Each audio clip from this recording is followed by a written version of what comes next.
저희가 지난 봄에 16주 동안 무려 16주 동안 강의를 했었습니다. 그리고 이제 이어서 14주에 걸쳐서 신약 결혼 강의를 하려고 합니다. 먼저 신약 성경 마태, 마가, 누가, 요한복음으로 들어가기 전에 그 중간기의 시간들이 있어요. 약 400년의 시간이 있는데 그 시간들에 대해서 한 2주 동안 다루려고 합니다. 오늘은 먼저 신약과 구약 그게 차이점에 대해서 좀 살펴보면서 우리가 신약 때 강조점이 이거구나라는 강의를 오늘 하도록 하겠습니다. 혹시 신약과 구약 중에 어느 책이 더 중요할까요? 우리 성도님들은 신약과 구약 중에 어느 것이 더 중요한 것 같아요? 이것은 우리만 관심이 있는 게 아니라 교수님들도 관심이 많으셨나 봐요. 그래서 미국에 있는 트리니티 복음주의 신학교의 교수님들이 우연히 이 주제를 놓고 이야기를 나눴는데 어떤 결론이 나왔을까요? 구약을 전공하는 교수님들은 구약이 더 중요하다. 또 신약을 전공하시는 교수님들은 신약이 더 중요하다라고 했다고 합니다. 구약 교수님들은 당연히 구약 성경이 내용이 분량도 더 많고 내용도 어렵고 깊이가 있으니까 중요하다라고 말을 했습니다. 근데 신약 교수님들은 구약은 그리스도 예언에 대한 말씀이지만 신약은 그리스도가 오셔서 예언이 성취됐지 않느냐. 그러니까 신약이 더 중요하지라고 이야기를 했다고 합니다. 그래서 아무튼 구약 교수님들은 구약이 더 중요하니까 지금 보통 우리는 신구약이라고 하잖아요. 신구약이라고 하면 안 되고 구신약이라고 해야 된다라고 농담처럼 말도 했다고 합니다. 그런데 저도 오랫동안 그랬지만 흔히 신약 성경이 더 중요하다고 말을 해요. 신약 성경을 통해서 구약을 제대로 이해할 수 있다라고 생각을 합니다. 그래서 구약의 모든 본문마다 그리스도가 나타나야 하고 모든 본문을 구약 성경의 모든 본문을 그리스도와 관련해서 설교하고 적용해야 된다라고 말을 합니다. 하지만 이것은 조금 지나친 해석이고 좀 그런 경향이에요. 구약으로 신약을 해석하고 신약으로 구약을 해석하는 것이 맞습니다. 예수님도요, 복음서에서 자신의 사역에 대한 근거를 제시할 때 구약을 사용하셨어요. 구약 말씀으로 신약의 상황들을 해석하셨어요. 그러므로 결론적으로 얘기하면 구약과 신약 모두 똑같이 중요하다라는 것입니다. 우리 예수님은 신약 시대에만 계셨던 것이 아니라 구약 시대에도 계셨고요. 영원 전부터 계셨고 영원까지 계십니다. 그래서 신약이나 구약이나 똑같이 중요하다. 서로를 통해서 서로를 살펴봐야 된다라고 이야기를 하시면 됩니다. 아무도 그러신 분들 없겠지만 이제 구약은 끝났으니까 신약하니까 이제 본격적으로 진짜네. 구약은 덜 중요하니까 신약에 집중해야 되겠다라는 그런 생각은 접어두시면 되겠습니다. 신약과 구약에는 차이점들이 있어요. 다르다는 게 아니라 강조점이 조금 달라요. 제가 구약 개론 때도 몇 번 얘기했지만 구약의 핵심은 이겁니다. 우리를 위해서 그리스도 구주가 오실 것이다. 신약은 약속됐던 그 구주가 오셨다입니다. 강조점이 달라요. 요한복음 1장 1절에서 3절을 보면요. 태초에 말씀이 계시니라. 이 말씀이 하나님과 함께 계셨으니 이 말씀은 곧 하나님이시니라. 그가 태초에 하나님과 함께 계셨고 만물이 그로 말미암아 지은 바 되었으니 지은 것이 하나도 그가 없이는 된 것이 없느니라 라고 말씀하고 계셔요. 예수님은 언제부터 계셨을까요? 베들레헴 마구간에 태어나셨던 그때부터 계셨을까요? 아니요, 그렇지 않죠. 우리 예수님은 성부 하나님, 성령 하나님과 함께 영원 전부터 계셨습니다. 그리고 오늘 요한복음 1장 1, 2절 말씀에서 보듯이 하나님께서 천지를 창조하실 때 예수님이 함께 계셨습니다. 요한복음의 1장의 앞부분은요, 시간상으로 따지면 창세기 1장보다 앞섭니다. 요한복음 1장의 앞부분이 있고, 왜냐하면 영원 전부터 계셨으니까. 그리고 창세기 1장에 천지를 창조하신 것이 이어져요. 그러다가 말라기까지 구약 성경이 끝나고 다시 요한복음 1장 후반부로 이어지는 것이 시간 순서로 맞습니다. 예수님께서 항상 계셨다라면 구약과 신약의 차이는 무엇일까요? 그것은 바로 요한복음 1장 14절이에요. 말씀이 육신이 되어 우리 가운데 거하심에 우리가 그의 영광을 보니 아버지의 독생자의 영광이요 은혜와 진리가 충만하더라. 즉 예수님이 육신으로 우리 가운데 오셨다. 이것이 구약과 신약의 가장 큰 차이점입니다. 앞에도 잠깐 말을 했지만 그리스도가 오실 것이다는 구약이고 그리스도가 오셨다가 신약이죠. 그리고 구약이나 신약이나 모두 우리를 향한 하나님의 구원 계획에 대한 우리를 향한 죄인을 향한 창조주 하나님의 사랑에 대한 이야기이고 말씀입니다. 차이점은 말씀이 되어 우리 가운데 오셨다라는 것이죠. 우리가 볼 수 있는 두 번째 차이점은 율법과 은혜입니다. 구약은 율법이라고 할 수 있고 신약은 은혜라고 할 수가 있어요. 그런데 우리는 이분법적으로 생각하면 안 돼요. 구약을 너무나 율법이다. 또 신약은 너무나 은혜다라고 구분해서 생각하는 사람들이 있어요. 이러다 보면 구약을 율법으로 하게 되면 하나님이 무섭기만 해요. 바리새인들이 되는 거죠. 난 무조건 철저하게 이 법을 지켜야 돼. 그래서 자기 의로 살아가게 됩니다. 그리고 신약의 은혜로만 살게 되면 행함이 없는 믿음으로 살게 되는 것이죠. 아무리 죄를 짓는 게 거리낌이 없어요. 나 죄를 지어도 은혜로 사는데 하나님이 택한 백성 어디 가겠어? 나는 이렇게 막 망나니처럼 살아도 하나님이 나 사랑 용서하실 거야. 언제든지 나는 회개하고 돌아갈 수 있어. 라고 하면서 삶이 엉망이 될 수 있다는 것이죠. 그러므로 우리는 구약은 율법이다, 신약은 은혜다라고 이분법적으로 생각하면 안 돼요. 큰일 납니다. 지금까지 역사 속에서 수많은 이단들이요, 구약이나 신약 중 하나만 선택하거나 다른 것을 버려버렸어요. 대표적인 게 유대교죠. 유대교는 신약을 인정하지 않아요. 일종의 이단이라고 할 수 있습니다. 또한 초대교부 시대에 마르시온이라는 사람이 있었는데 이 사람이 초기 이단 중에 하나예요. 이 사람은 구약을 인정하지 않았어요. 구약의 하나님이 너무 잔인하다. 그래서 구약의 하나님을 인정하지 않았습니다. 그래서 구약의 시편이나 그런 일부분하고 또 신약에서도 누가복음만 선택해가지고 자기들만의 성경을 만들었거든요. 그래서 이단이 될 수 있습니다. 그리고 한국에도 계시록이나 또 비유 풀이만 주구장창 강조하고 해석하는 이단이 있죠. 구약에도요 은혜가 가득해요. 곳곳에 하나님의 은혜가 얼마나 놀라운지 몰라요. 성경을 깊이 깊이 살펴보면 제가 지금 수요예배를 잠시 멈추고 있지만 저희가 사무엘 상하 강의를 오랫동안 했잖아요. 곳곳에 하나님의 은혜가 얼마나 많이 있던가요. 또한 복음서에 보면 율법적인 것이 많이 있어요. 하나님의 명령이 많이 있습니다. 바리새인들은 예수님을 향해서 네가 율법을 피하러 왔다라고 공격했지만 예수님이 뭐라고 하셨어요? 나는 율법을 피하러 온 것이 아니라 율법을 완성하러 왔다라고 말씀하셨습니다. 그리고 율법의 정신은 하나님을 사랑하고 이웃을 사랑하는 거예요.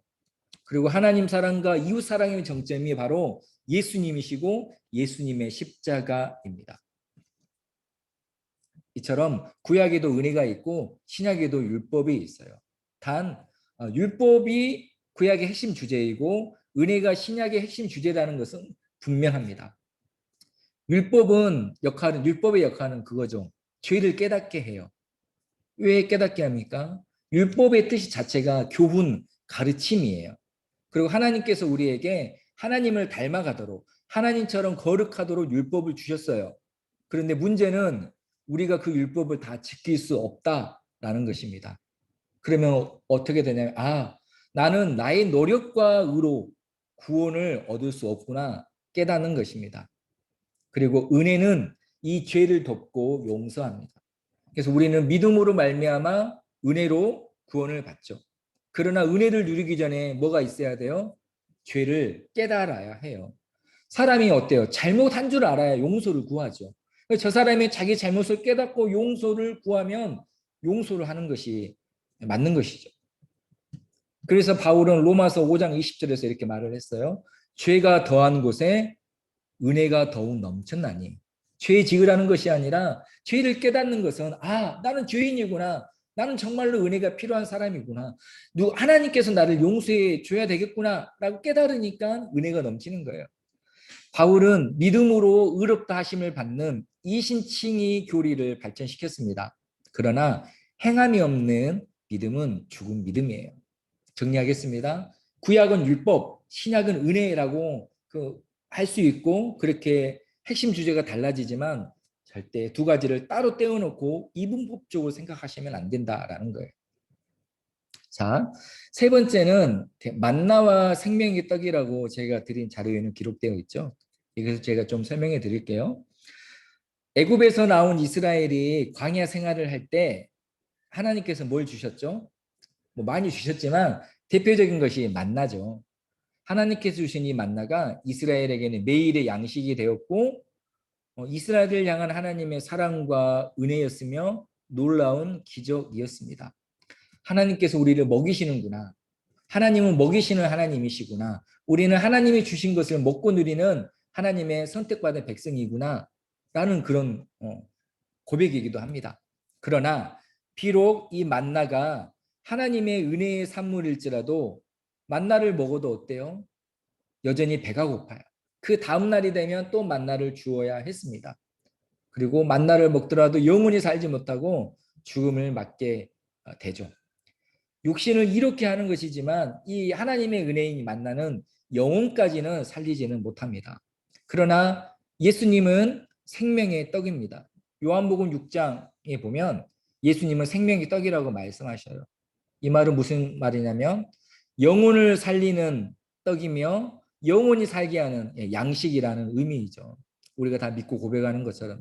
즉 예수님을 믿으면 구원을 받고 영생을 얻는다라는 것입니다.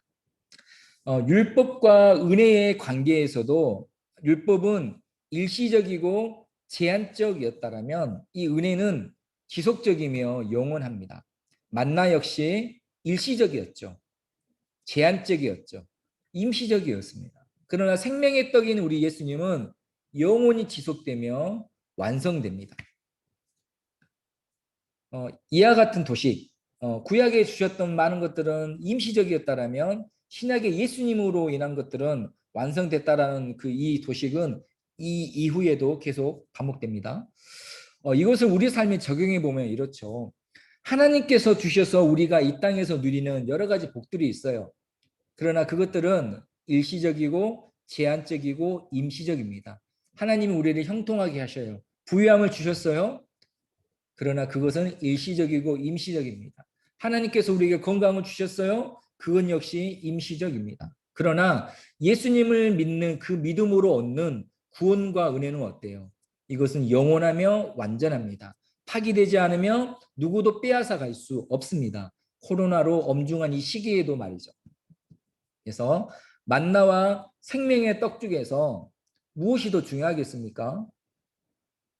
당연히 생명의 떡이 중요하죠. 이처럼 답은 명확합니다. 그럼에도 불구하고 우리는 매 순간 무엇을 선택하고 있는지 우리는 좀 더 고민해보고 기도해야 할 필요가 있습니다. 그래서 구약이 만나라면 신약은 생명의 떡이라고 설명할 수 있습니다. 자, 이 교재에서는 네 번째로 돌 비석과 마음의 비석에 대해서 얘기를 해요.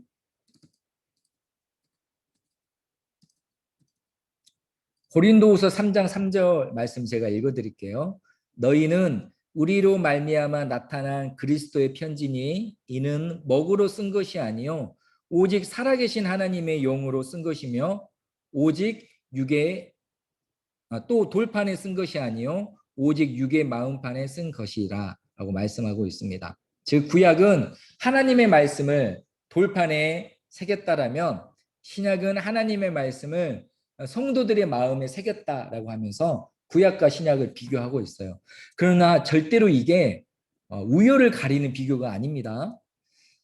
하나님의 말씀이 모세를 통해 돌판에 새겨진 것은요. 하나님께서 이스라엘을 선택하셨고 이스라엘에게 하나님의 말씀이 먼저 주어졌다라는 것을 나타내는 거예요. 또 성전 중심을 의미하기도 합니다. 이스라엘에게 하나님의 말씀이 주어졌다고 해서 하나님의 사랑과 은혜가 이스라엘에게만 머물러 있다라는 것은 아니에요. 하나님은 이스라엘을 통해서 열방에 하나님을 드러내셨어요. 계시하셨어요. 그리고 모든 열방이 이스라엘을 보면서 하나님의 율법에 순종하며 살아가는 이스라엘을 보면서 하나님을 알기를 원하셨습니다. 제가 좀 칠판 같은 거 있으면 설명하기 편할 텐데 그래도 좀 설명이 필요하니까 잠깐 제가 할게요.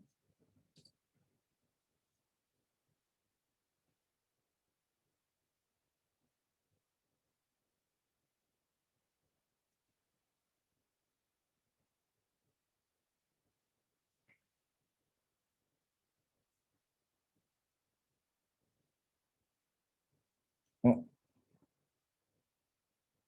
자, 보이시죠?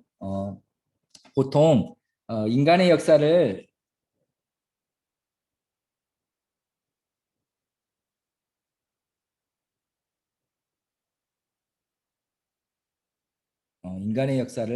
이렇게 세속사라고 해요.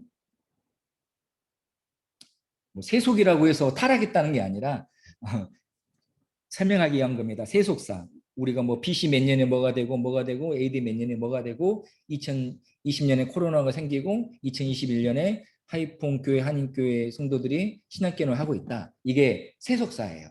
세속사고요. 여기에 구속사라고 있어요.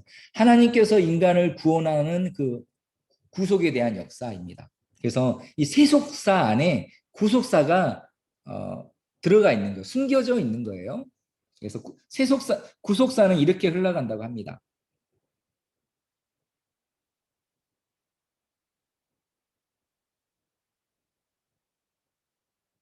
자, 여기가 온 인류예요.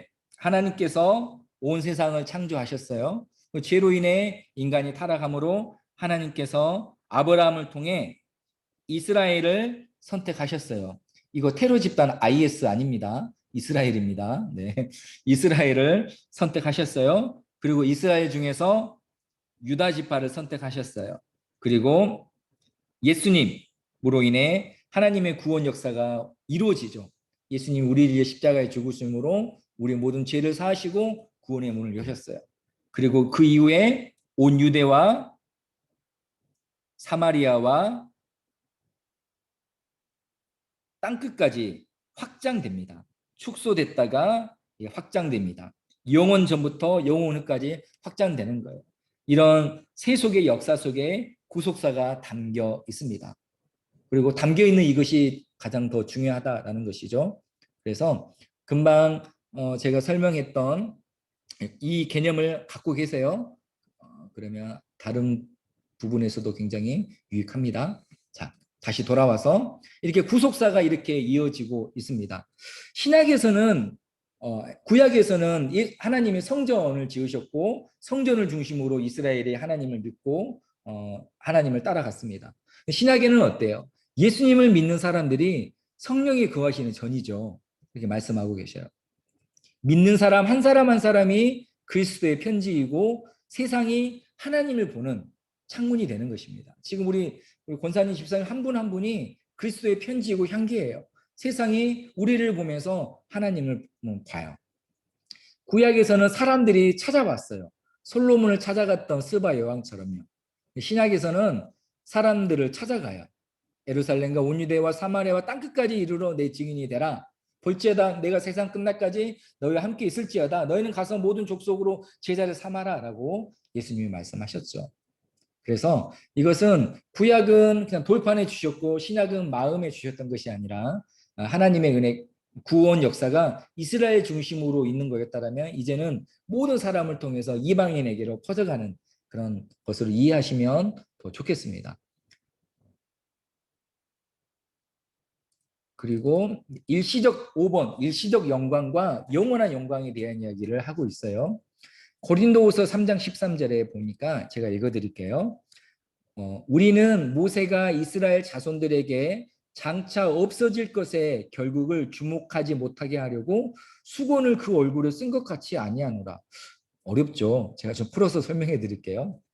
모세가 시내산에 올라가죠. 하나님의 말씀 받잖아요. 40일 동안. 그리고 40일 동안 하나님을 대면했던 모세의 얼굴에 광채가 있었어요. 하나님의 영광이 모세의 얼굴에 깃든 것입니다. 그리고 그 영광은 좀 있으면 사라질 영광이었어요. 그런데 백성들이요, 하나님의 영광이 깃든 모세의 얼굴을 보고 두려워했어요. 죽을까 두려워했어요. 백성들은 왜 하나님을 보면 죽는다고 생각을 했을까요? 아니, 실제로 하나님의 영광을 보면 죽었습니다. 왜냐하면 죄가 있었기 때문이에요. 죄를 가지고서는 하나님께 나아갈 수 없죠. 죄가 있다면 거룩하신 하나님 앞에 설 수가 없어요. 죄가 있는 상태로 영원한 하나님 앞에 선다라면 사망을 피할 수 없습니다. 그 하나님의 영광을 감당할 수 없는 거예요. 우리도 어두운 곳에 있다가 갑자기 밝은 곳으로 나오면 우리 눈이 빛을 견딜 수 없죠. 이처럼 죄인인 인간은 하나님의 영광 앞에 설 수가 없습니다. 이것을 보여주는 것이 또 이거예요. 이사야서를 보면 하나님께서 이사야를 부르죠. 그때 이사야가 뭐라고 합니까? 아이고 할렐루야, 주님 찾아오셨네, 감사합니다, 찬양한 것이 아니라 화로다, 나로 망하게 되었더라 라고 말을 해요. 즉 아이고 나는 죽었네, 죄 많은 나는 이제 죽었구나 라는 뜻이었어요. 그때 천사 중 하나가 제단에 핀 숯을 가져다가 이사야의 입술을 대면서 이것이 네 입에 닿았으니 너의 악이 제하여졌고 너의 죄가 사하여졌느니라 라고 말씀하셨죠. 너는 이제 죄가 없으니 너가 하나님 앞에 있다고 해서 두려워하지 말아라 라는 의미입니다. 이와 같은 이유로 모세가 수건으로 얼굴을 가렸어요. 죽지 않을 것이었지만 이스라엘 백성들이 죽을까 두려워했던 것입니다. 잠시 없어질 영광이었지만 이스라엘은 두려워했어요. 고린도후서 3장 18절을 보면 이래요. 우리가 다 수건을 벗은 얼굴로 거울을 보는 것 같이 주의 영광을 보매 그와 같은 형상으로 변화하여 영광에서 영광에 이르는 곧 주의 영으로 말미암음이니이다. 뭐라고 말씀하셔요? 우리가 거울을 보는 것 같이 주의 영광을 보겠대요. 거울을 보는 것은 그냥 나를 보는 게 아니라 옛날에는 거울이 좋지 않았잖아요. 청동 같은 거 금속을 깨끗이 닦아가지고 자기 얼굴을 봐요. 자기 얼굴을 볼 일이 없어요. 깨끗한 물에 비춰보거나 그 거울을 봐야 자기 얼굴을 볼 수 있어요. 그러니까 무슨 말이냐면 명확하게 분명하게 본다라는 의미입니다. 주의 영광을 확실하게 보겠다는 거예요. 근데 옛날에는 죽었잖아요. 근데 왜 주의 영광을 볼 수 있게 되었을까요? 그것은 왜냐하면 우리가 더 이상 죄인이 아니기 때문이에요. 우리가 죄인이 아닌 이유는 우리가 율법을 잘 지켜서가 아니라 예수 그리스도가 우리를 위해 죽으심으로 우리가 죄인에서 의인으로 옮겨졌고 우리가 예수님을 믿는다라는 그 믿음 때문에 의롭다 여김을 받았기 때문입니다. 오로지 예수님 때문에 우리가 하나님 앞에 설 수 있고 하나님을 바라볼 수 있고 하나님과 함께 할 수 있어요. 그래서 17절에 주는 영이시니 주의 영이 계신 곳에는 자유가 있느니라 라고 말씀합니다. 어떤 자유인가요? 이 자유는 우리가 생각하는 그런 자유와 달라요. 우리가 지금 생각하는 자유는 우리가 지금 한국 가는 자유, 베트남에서 하노이 가는 자유, 가고 싶은 거 가고 하고 싶은 거 하는 그 자유잖아요. 그러나 여기에서 말하는 자유는 어떤 자유냐면 우리가 거리낌 없이 얼굴을 가리는 것 없이 하나님의 영원한 영광 안에 자유롭게 머무를 수 있는 그 자유를 말합니다. 하나님과의 영원한 교제를 누릴 수 있는 자유, 허락되지 않았던 놀라운 자유입니다. 이것이 구약과 신약의 차이에 대한 것이죠. 그리고 이 차이를 불러오는 것은 예수님이 육신이 되어 우리 가운데 오셔서 십자가를 지신 이 결정적인 차이입니다. 그것을 빼면 구약과 신약의 차이는 크게 없을 수도 있어요. 그래서 저희가 편의상 이렇게 일시적 영광과 영원한 영광으로 나누곤 하지만 이것의 핵심은 바로 예수님의 십자가, 예수님의 구속, 또 예수님을 믿는 자에게 허락하신 하나님 은혜다라는 것입니다. 그러니 이 신약의 복음서라든지 사도행전, 서신서들이 예수님의 구속 사역, 우리가 아직 죄인 되었을 때 독생자 아들 예수를 보내신 하나님의 사랑에 대해서 계속해서 강조를 하고 있는 것이죠.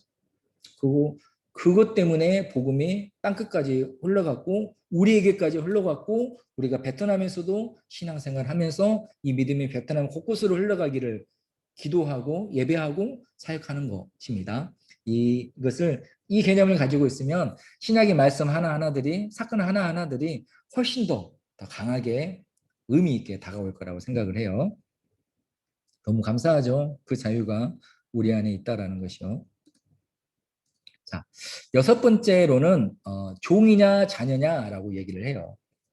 갈라디아서 4장 7절에 보면 그러므로 네가 이후로는 종이 아니요 아들이니 아들이면 하나님으로 말미암아 유업을 받을 자니라. 지금 저 빼고는 다 딸들이잖아요. 저만 아들이고. 그래서 이거는 뭐 그러신 분 없으시겠지만 아들이라고 하지만 자녀라고 생각하시면 돼요. 우리 하나님 너무 가부장적이네. 그렇게 생각하시면 안 됩니다. 그렇게 생각하실 분들도 없겠지만. 자, 구약 시대에는 하나님의 종이었다가 신약 시대에 하나님의 자녀가 된 것일까요? 아니요. 그렇지 않아요. 구약이나 신약이나 그때나 지금이나 우리는 하나님의 자녀예요. 처음부터 하나님이 지으신 하나님의 자녀입니다.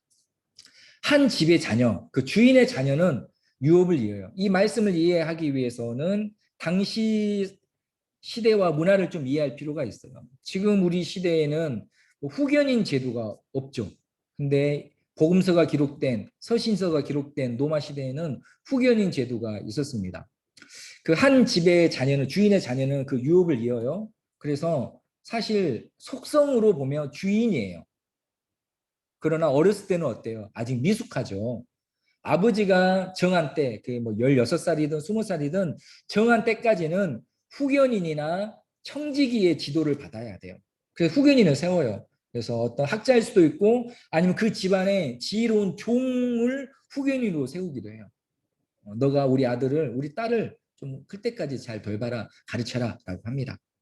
그래서 이 자녀는 주인이지만 어렸을 때는 종과 다름이 없어요. 배워야 되고 훈계받아야 되고 훈육받아야 돼요. 그러나 장성한 후에는 종이 아니라 주인이 됩니다. 우리가 구약 시대에는 미숙하여서 율법 아래에서 훈련을 받아야 했어요. 그래서 종노릇 하였다라고 성경에 기록하고 있습니다. 그러나 때가 차서 예수 그리스도가 우리를 자유케 하셨고 구속하셨습니다. 율법의 시대에는 우리는 율법에 매여 있는 종과 같았어요. 그러나 예수님이 오셨어요. 때가 됐어요. 그래서 예수님께서 모든 것을 열어주셨고 은혜로 하나님 앞에 설 수 있게 했어요. 그래서 그 이후로 우리는 종이 아니라 자녀예요. 속성이 바뀐 게 아니라 우리는 여전히 그때나 지금이나 자녀였어요. 그러나 이제 우리가 자유롭게 하나님 앞에 설 수 있는 자녀가 됐다라고 이해하셔야 합니다. 자녀이기 때문에 하나님으로 말미암아 하나님으로부터 유업을 잊죠. 그리고 자녀이기 때문에 어때요? 아버지 앞에 설 수 있어요. 자녀이기 때문에 아버지 계시는 천국에 갈 수가 있습니다. 이 모든 것을 가능하게 하신 것이 다시 한번 말하지만 독생자 아들 예수 그리스도이십니다. 로마서 8장 15절에 너희는 다시 무서워하는 종의 영을 받지 아니하고 양자의 영을 받았으므로 우리가 아빠 아버지라 부르짖느니라. 우리가 예수 그리스도로 말미암아 하나님의 거할 수 있는 온전한 자녀가 된 것입니다. 이렇게 이해하시면 되겠습니다. 사실 몇 가지 주제로 이 저자가 이것을 나눠놨지만 관통하는 핵심은 크게 다르지 않아요. 핵심을 꼭 기억하셨으면 좋겠어요. 일곱 번째로 여러 말씀과 하나의 말씀에 대해서 하고 있죠. 구약 시대에는 어때요? 여러 선지자들이 있었습니다. 갑자기 번개 복습. 구약 성경에 예언서가 몇 권 있죠? 39권 중에 구약 성경의 예언서가 17권 있습니다. 16명의 선지자가 기록을 했죠. 예레미야가, 예레미야서와 예레미야애가. 그때 하나님은 어떻게 말씀하셨어요? 하나님은 꿈이나 환상이나 자연 등 다양한 방법으로 말씀을 주셨어요. 여기서 이 말씀은 어떤 말씀이냐면 뭐 개인적인 인도하심이나 음성에 대한 그런 말씀이 아니라 구원에 이르는 진리의 말씀, 그 말씀을 가리킵니다. 하나님은 지금도 하나님의 뜻 가운데 다양한 방법으로 우리들에게 말씀하셔요. 꿈이나 환상, 또 개인의 체험이나 경험 속에서 말씀하십니다. 그러나 그것이 기록된 진리에 이르게 하는, 구원에 이르게 하는 이 말씀보다 앞설 수는 없어요. 내 개인의 체험으로 성경을 해석하면 절대로 안 됩니다. 성경으로 내 개인의 체험을 해석하고 분별하고 비춰봐야 해요. 그래서 우리는 환상을 봤다는 사람들, 어떤 영적 체험을 했다는 사람들을 좀 잘 분별하셔야 돼요. 또 우리가 그런 경험을 했을지라도 하나님의 말씀 앞에 겸손해야 됩니다. 바야흐로 지금으로부터 한 17, 8년 전에 제가 선교단체에서 훈련을 받았는데 매주 주일에 근처에 있는 지역교회 가서 예배를 드렸어요. 그때 훈련센터가 전라남도 목포에 있었는데 하여튼 뭐 예배를 드렸는데 제가 전날 꿈을 꿨어요. 토요일에. 꿈에서 제가 잠깐 예배드리러 다니던 그 교회의 주보를 봤어요. 주보를 봤는데 말씀이 고린도전서 4장 15절 말씀이 기록되어 있었어요. 그래서 제가 주일 아침에 일어나서 밥 먹으면서 농담처럼 이야기 하나 꿈을 꿨는데 꿈에 그 교회 주보를 봤는데 주보 본문 말씀 나왔다라고 했어요. 말을 하고 막 웃고 막 갔는데 예배를 드리러 갔는데 아니 그 교회 주보에 그 말씀이 그대로 있는 거예요. 그러니까 주변에 사람들이 와, 막 형제님 대단하다, 막 엄청나다 하고 저도 이거 뭐지? 이거 뭐지? 하다가 넘어갔어요. 근데 사람이 좀 이상해지더라고, 살짝. 뭔가 된 것처럼 이제 모든 것을 그런 식으로 해석하려고 하고 하나님 좀 보여주십시오. 보여주셔야 됩니다. 그리고 안 보여주셨는데 이거 하나님께서 보여주신 것 같다라고 막 자의적으로 해석하고 진짜로 감사한 것은 그 다음 주에 하나님께서 저에게 주보를 안 보여주셔서 감사해요. 한 번 더 주보 보여주셨으면 저희 좀 이상해졌을 수 있을 것 같아요. 그와 같은 일은 안 일어났어요. 사실 억지로 해석하지 않으려고 했고 무슨 뜻이 있었을 수도 있겠지만 그냥 저는 그냥 그 교회를 위해서 기도하라는 뜻인가 보다. 뭐 예배를 하나님의 뜻과는 훈련 잘 받으라는 것인가 보다. 아니면 이런 일이 왔을 때 더 겸손해야 되는가 보다라고 그냥 하나님께 맡기고 특별히 그 문제를 흘려보내기는 했거든요. 이런 일들이 반복됨으로 말미암아 어떤 사람들은 말씀보다 자기의 경험을 앞세우고 그것을 따라가는 것들이 있어요. 이것을 우리는 잘 분별하셔야 돼요. 신약 시대에 하나님께서는 예수님은 아들을 통하여서 우리에게 말씀하셨습니다. 예수님은 계시의 완성이죠. 말씀 그 자체입니다. 예수님이 이미 완성이요 마침표이니까 더 이상의 선지자, 더 이상의 새로운 계시, 새로운 진리의 말씀 없어요. 이건 분명하게 제가 말할 수 있습니다. 새로운 계시의 말씀이라고 말하는 사람들 조심해야 돼요. 이 시대에서 선지자 노릇하는 사람들을 조심해야 합니다. 처음에도 말했듯이 구약이 그리스도가 올 것이다 라면 신약은 그리스도가 오셨다입니다. 이제는 우리가 오신 그리스도를 믿고 따르는 것이 남았어요. 그리고 예수님이 분명히 내가 다시 올 것이다 라고 말씀하셨고 그때까지 주어진 말씀으로 충분합니다. 그래서 구약에는 여러 말씀들이 있었지만 신약에는 한 말씀이 있다라는 것을 기억하시면 되겠어요. 자, 8번입니다. 제사장들과 대제사장입니다. 구약에는 제사장들이 많이 있었죠. 그리고 대제사장도 이스라엘에 한 명 있었습니다. 구약의 제사는 동물의 피 흘림을 통해서 제사함을 얻는 것이었어요. 제가 배웠던 기억 나실까요? 나의 죄 때문에 내가 죽어야 하지만 동물이 나를 위해 대신 죽는 거예요. 그래서 양과 소를 잡기 전에 제물을 드리는 사람이 어떻게 했습니까? 동물의 머리에 안수를 해서 자기의 죄를 동물에게 전가시키죠. 그래서 내가 죽어야 되지만 동물이 대신 죽는 거예요. 그러나 그것은 어때요? 이례적인 것이었고 임시적인 것이었습니다. 그래서 매번 드려야 했어요. 그리고 이때 하나님과 인간 사이에 중재자로 있던 사람이 바로 대제사장이었습니다. 대제사장은 날마다 자기와 백성의 죄를 위해 하나님께 제사를 드렸죠. 하나님께 향을 올려드리고 1년에 한 번은 지성소에 들어가서 이스라엘의 모든 죄를 속죄할 수 있도록 나아갔습니다. 그러나 이제는 예수님께서 스스로 우리의 죄를 담당하신 제물이 되셨어요. 십자가에 달려 우리를 위해 죽으셨습니다. 동시에 하나님과 우리를 화목하게 하는 대제사장이 되셨어요. 여러 번 할 필요 없이 단번에 자기를 들여서 이루셨습니다.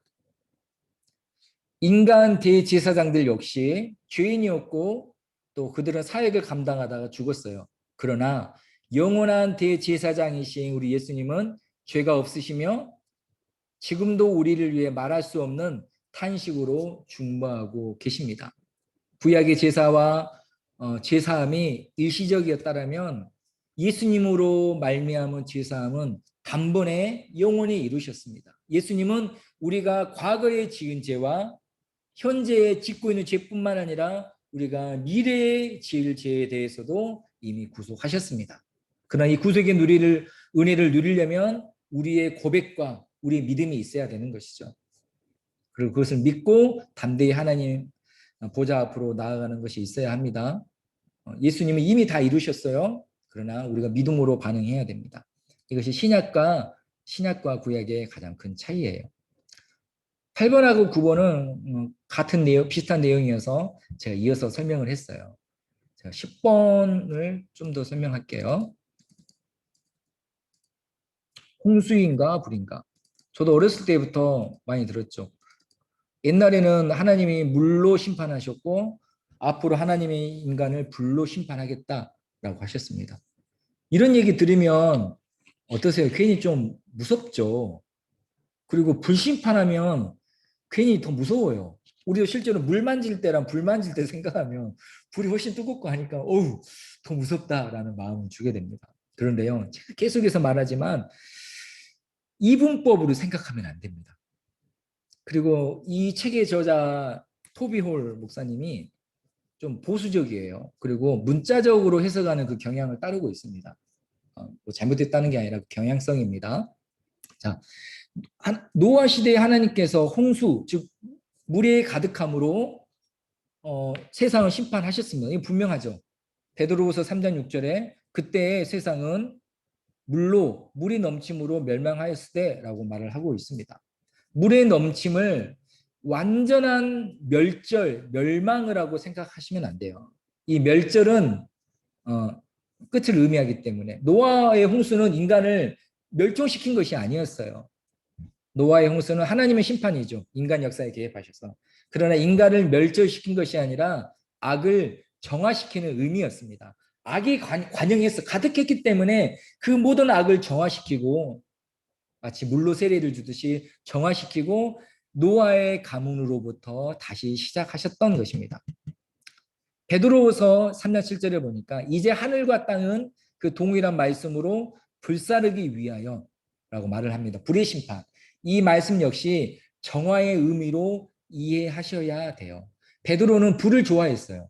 베드로전서 1장 7절에서 보면 너희 믿음의 확실함은 불로 연단하여도 없어질 금보다 더 귀하여 예수 그리스도께서 나타나실 때 칭찬과 영광과 존귀를 얻게 할 것이니라 라고 말씀하고 있습니다. 무슨 말씀이냐면 불의 시련을 통과한 사람들이 하나님께 잘하였도다 충성된 종아 칭찬과 영광을 얻을 것이다. 그러니 시련과 고난이 있을지라도 성도 여러분 인내하십시오. 견디십시오. 라고 위로하고 격려하는 말씀입니다. 어떤 분들은 지금 우리가 코로나를 겪고 있는 시간이 불로 연단맞는 시간이라고 말을 합니다. 그리고 이 시간을 견디려면 우리가 정금같이 나아갈 것이니 힘을 내십시오. 잘하고 계십니다. 인내하십시오라고 격려하기도 합니다. 저도 그렇게 생각하고요. 마찬가지로 불의 심판은 뜨거운 불로 온 하늘과 땅을 불이 내려와 가지고 소멸시킨다라는 것이 아니라 궁극적으로 하나님께서 악을 정화하고 또 모든 악으로부터 거룩한 성도들을 분리시킨다, 단절된다라는 의미입니다. 불에 타서 풀어지고 녹아지는 이미지는 하나님께서 악과 선을 구별하시고 심판하신다라는 그 은유로 이해하시는 것이 더 적절합니다. 베드로서의 핵심은 이거예요. 하나님께서 악을 반드시 심판하신다. 그러나 아직 심판하지 않고 기다리신다. 왜냐하면 아무도 멸망하지 않고 회개하기에 이르기를 원하기 때문이다. 즉 주의 날이 더디 오는 것은, 심판의 날이 더디 오는 것은 우리를 향한 하나님의 사랑에서 비롯된 오래 참으심입니다 라는 것입니다. 즉 홍수로 물로 심판하시고 불로 심판하시지만 너무 불이냐 물이냐로 생각하지 마시고, 불이든 물이든 하나님께서 분명히 심판하실 것이다. 그런 하나님께서 지금은 참으시는 중이다. 그때 하나님께서 악을 정화하실 것이고 거룩한 성도들, 하나님의 백성들을 구원하실 것이다. 그리고 하나님의 자녀들은 영원한 영광과 칭찬 안에 거할 것이다 라고 이해하시면 되겠습니다. 또 그 밖에 뭐 대비되는 것들은 참고하시면 되겠고요. 이제 대략적으로 구약과 신약의 차이점에 대해서 살펴봤습니다. 뭐 많은 말들이 있었지만 이 하나만 기억하시면 돼요. 신약과 구약의 차이점은 말씀이 육신이 되어 우리 가운데 오셨다. 예수님이 단번에 십자가의 죽으심으로 우리에게 하나님께 나아갈 수 있는 그 은혜의 길을 열어주셨다라고 생각하시면 되겠습니다. 자, 이제 말라기서와 마태복음 사이에는 시간적으로 약 400년의 시간이 있었어요. 이 400년 동안, 이 400년의 기간을 중간기라고 합니다. 말 그대로 중간 역사입니다. 그리고 이 400년 동안에 선지자가 없었어요. 즉 하나님께서 선지자를 통해서 말씀하지 않으셨어요. 그래서 중간기를 침묵기라고 합니다. 그래서 침묵하셨다라고 하나님께서 아무런 말도 하지 않으셨을까요? 침묵하셨다고 해서 하나님께서 아무런 계획도 없으셨고 역사도 이루지 않으셨을까요? 아니요. 그렇지 않습니다. 이 인간들이 보기에 침묵이라고 느꼈던 이 400년의 기간 동안에도 하나님은 세상을 구원하시기 위해 세상의 역사 속에서 일하고 계셨고 준비하고 계셨고 계획하고 계셨습니다. 아니, 세상의 역사를 주관하고 계셨습니다.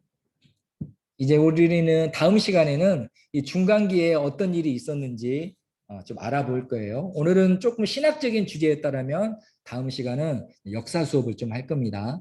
역사 이야기, 로마 이야기도 나오고 헬라 이야기도 나오고 그럴 거예요. 그리고 다음 주까지 하고 세 번째 주부터는 이제 마태, 마가, 누가, 요한복음으로 들어가서 구체적인 것들, 또 그 안에 담긴 하나님의 뜻과 은혜에 대해서 나눠보려고 합니다. 오늘은 대략적인 어떤 신학적인 얘기를 해서 조금 지루하셨을 수도 있지만 뭐 구약 개론 때 배웠던 것들을 리마인드하는 시간도 되었을 거라 생각을 합니다. 이렇게 오늘 강의는 이렇게 마치도록 하겠고요. 또 다음 주에 찾아뵙도록 하겠습니다. 오늘 벌써 목요일이죠. 시간이 너무 빠른 것 같아요. 금, 토일 또 평안하시고 주일날 온라인 예배 가운데 뵙겠습니다. 사실 이번 주부터 아이들이 학교를 다 가서 좀 비면 예배 숫자가 좀 풀릴까라고 기대를 했었는데 아직은 연락이 없네요. 그런데도 여기 베트남은 뭐 토요일 저녁이라도 연락이 오는 나라니까 기대를 해보겠습니다. 그렇지만 계속해서 마음 잘 지키시고요. 내가 이것을 훈련의 과정으로, 광야 가운데에서 훈련을 받는 과정으로 생각하시고, 우리에게 이미 하나님 예수님의 은혜가 주어졌잖아요. 그 은혜 생각하시면서 이 시간을 잘 이겨내시고 풍성해질 수 있는 우리 모든 권사님, 집사님들 되시기를 주님의 이름으로 축복합니다. 아멘. 제가 잠깐 마무리 기도하겠습니다. 하나님 감사합니다. 오늘 신약개론 첫 번째 시간으로 모였습니다. 각자의 자리에서 초소해서 여러 가지 기계를 통하여서 우리가 공부하고 또 소통하고 있지만, 그러나 우리 성령 하나님 어디에나 계시며 그 하나님께서 우리를 하나로 인도하고 계심을 믿습니다. 배운 것들 우리 삶 속에 잘 적용할 수 있도록 은혜를 허락하여 주시옵시고 또 다음 시간에 만날 때까지 평안과 기쁨으로 각 가정들을 채우시고 인도하여 주시옵소서. 예수님의 이름으로 감사하며 기도드리옵나이다. 아멘. 네. 자, 이제 마이크 켜셔도 되고 마지막 인사하겠습니다. 안녕히 계세요. 사랑을 축복합니다. 수고하셨습니다. 수고하셨습니다. 네, 수고하셨습니다. 감사합니다. 감사합니다. 네. 선생님, 와우. 윤성 집사님 머리 많이 길었네. 네. 김기조 집사님도 오늘 오셔서 너무 감사합니다. 네. 처음 뵙는 분도 있네요. 이서린 반갑습니다. 집사님도 오셨네요. 감사합니다. 다 오셨습니다. 황백수 목사님 감사합니다. 송은진 집사님. 이러니까 제가 무슨 아프리카 TV VJ 같네요. 네. 후원 감사합니다. 별풍선 감사합니다. 네. 멋있다. 제가 방 종료할게요. 네. 네.